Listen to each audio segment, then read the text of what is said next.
Is the Colossal Squig any good in patch 6.0.4? Is bigger better? Greenskins generally think so, and this Squig is definitely larger than the others. Let's take a look at what this creature does for factions without unique boosts, so we see whether it should be dealt into your set of cards to play in battle. Recruit for 1500 gold and 330 upkeep. On Ultra, this single entity comes in at 8,654 health. Armor is 60 with a missile resistance of 15%. Leadership of 65 is very decent, really. Speed 90 and charge speed 120 are a shocking pair.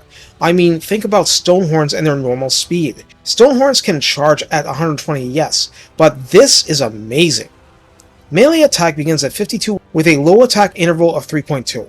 Splash target size is large, so trolls on down, and max entities damaged per splash is 5. You'll see from the animations that they can slap around a lot more than 5, but how collision damage is working with them, I don't want to speculate too far. You see the video, I see they're performing just fine, that's the important part. Melee defense of 28 is a lot lower, but this is expected.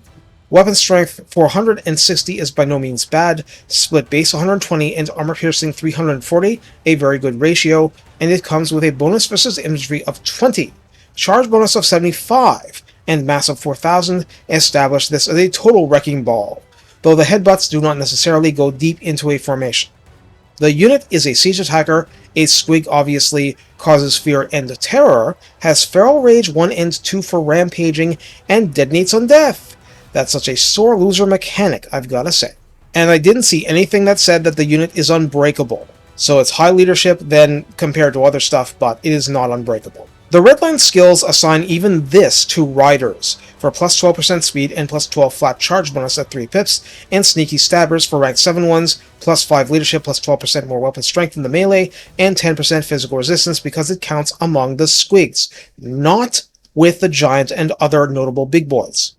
In the tech tree, Creature Comforts offers minus 15% cost to the building and plus 2 recruit rank. What's new is a livery skin, granting armor plus 10 and ward save 10%, which is some pretty decent protection.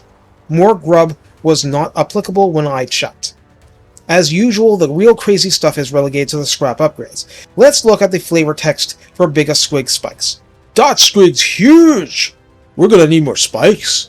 Not only do you have to unlock heavy monsters, you need 80 scrap base to get this tech for bonus versus infantry an additional plus 10 and charge bonus an additional plus 30 flat. There's nothing wrong with any of that, to be blunt, as well as heavy.